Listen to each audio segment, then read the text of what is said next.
لە ڕابردوودا پێیان دەگوت کاری هەرەوەزی، بەڵام ئێستا دنیاکە گۆڕاوە و پێی دەڵێن کاری خۆبەخشی. ڕۆژی 5 کانون یەکەمی هەموو ساڵێک بە ڕۆژی جیهانی کەسانی خۆبەخش دەست نیشان کراوە. لە هەرێمی کوردستانیش زۆرێک لە ڕێکخراوەکان بۆ کارکردنیان پشت بە کەسانی خۆبەخش دەبەستن. سەرجەم ڕێکخراوەکانی ئامادەبووی ئەم هۆڵە لە خۆبەخشان پێکهاتوون. بە بۆنەی ڕۆژی جیهانی خۆبەخشانەوە لە شاری هەولێر مەراسیمێکیان ساز کردووە. ئەوان باز لە بایەخی کاری خۆبەخشی و لێکەوتە کۆمەڵایەتی و ئابوووریەکانی دەکەن. لقی هەولێر کۆمەڵی مانجی سووری عراقی ئەو ڕێکخراوەیە کاردەستی لە هەموو توێژەکانی بوارەکانی پێشکەشکردنی خزمەتکردن بە خەڵک کە پێویستی پێبیتن. ئێمە وەکو لقی هەولێر تقریباً 27 مۆزەفین وەکو فەرمانبەر نزیکەی 50 خۆبەخشیشمان هەیە. خۆبەخشەکانیش ئەوان زۆربیان لە هەموو بارەکانی تێدا لە ئەوانە هەندێکمان هەیە خۆبەخشن پزیشکن، هەندێک خۆبەخشمان هەیە مهندسن، هەندێک خۆبەخشمان هەیە لە بواری یاسایی. ئێمە وەکو ڕێکخراوی ئاواتی منداڵان کوردستان زیاتر لە 40 خۆبەخشمان هەیە.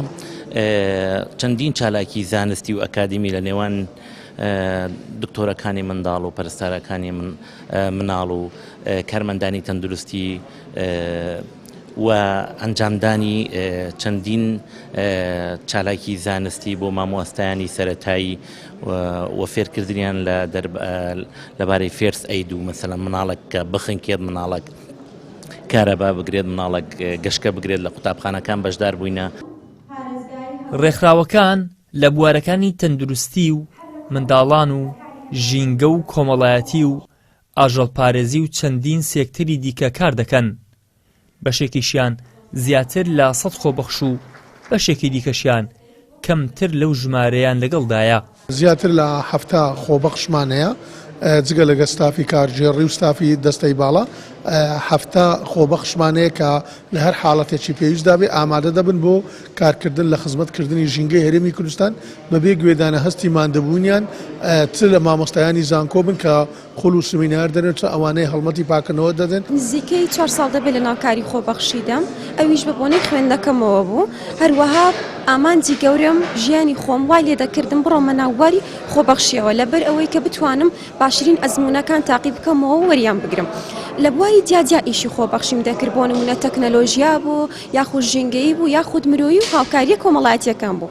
هەموو ئەوانە بێکەوە کاریان کرد لە ناوەوەی من بۆی بتوانم ئەزمموی باشتر تاقیکەمەوە خۆم بەرەو پێش ببم کە بووە هۆکاری ئەوەی کە بتوانم پەیوەندی کۆمەڵایەتیەکانم تەوتر بکەم لە هەمان کاتیشدا ئەزمموی زۆر باش لە بۆ داهات ئەو داهاتوی کە من دەمەوێت وەربگرم. بەداخەوە حکوومەتی هەرێمی کوردستان حکوومەتێکە ئەڵی لەگوێی گاداخەوتووە بە خەبەر نایەتەوە بەڕاستی ساڵی 2025 وا تەواو بووین ئەچینە 2026 ئینشاڵڵا لە 2026 بە خەبەر بێتوانێم حکوومەتە خەوتوی ئێمە بۆی دەبین لە هەموو حاڵەتێکدا دەبێت خێرخوازان کارەکانی حکوومەت بەڕێوەبەر و تەواوی بکەن. بە چەند ساڵ لە کاتی پەروەردە خوێندنم تەواو کردو هەموو هیوا ئاواتی من ئەوە بوو کە خوێندن تەواوکەم دابمەزرم. ئێستاش بۆ ئاواتم کە ڕۆژە لە ڕۆژان پێش ئەوەی بمرم من ڕۆژێک لە قوتابخانەیەکە بتوانم دەوام بکەم، یەک ڕۆژ دەوام بکەم، یعنی ئەوەندەم حەز لێیە وەکو خودی خۆم، یعنی ئەمە کە هیوا و خولیا و ئاواتی منە. بەڵام بەداخەوە تا ئێستا دانەمەزراوم، سەدانی وەک بوون، هەزارانی وەک بوون هەیە دانەمەزراوم، بۆیە هەموو کەرتەکان پشتگوێ خراوە. بەڵام من هاتوومە چیم کردووە لە سنتەرێک کراوەتوانە من لەو سنتەرەدا ئاچم خۆبەخشانە دەرسەڵێمەوە دەرسی کوردی ئەڵێم و حرفەکانە فێرەکەم کۆمەڵێک فێرخوازم هەیە کە یعنی زۆر دڵخۆشم پێیان. چاڵاکی خۆبەخشی لە هەر وڵات و شوێنێک پرۆسەیەکی نائاساییە و لە حاڵەت و بارە لە ناکاوەکاندا پیادە دەکرێت. بەڵام لە هەرێمی کوردستان لەبەر ئەوەی حکوومەت لە زۆرینەی کایەکاندا ئەرکی خۆی بەجێ نەهێنێ و پاڵی لێداوەتەوە خۆبەخشان ناچار بوون بۆ شایەکان پڕ بکەنەوە و ئەرکی حکوومەتیش ڕاپەڕێنن. نمونەی زیندوی ئەم دیاردێش بەهاناوە چوونی زیان لێکەوتوانی لافاوەکەی چەمچەماڵە کە سوککردنی ئەو بارەگرانە کەوتۆتە سەرشانی خۆبەخشان و خێرخوازان جگە لە هاوڵاتیانی چەمچەماڵ خۆیان.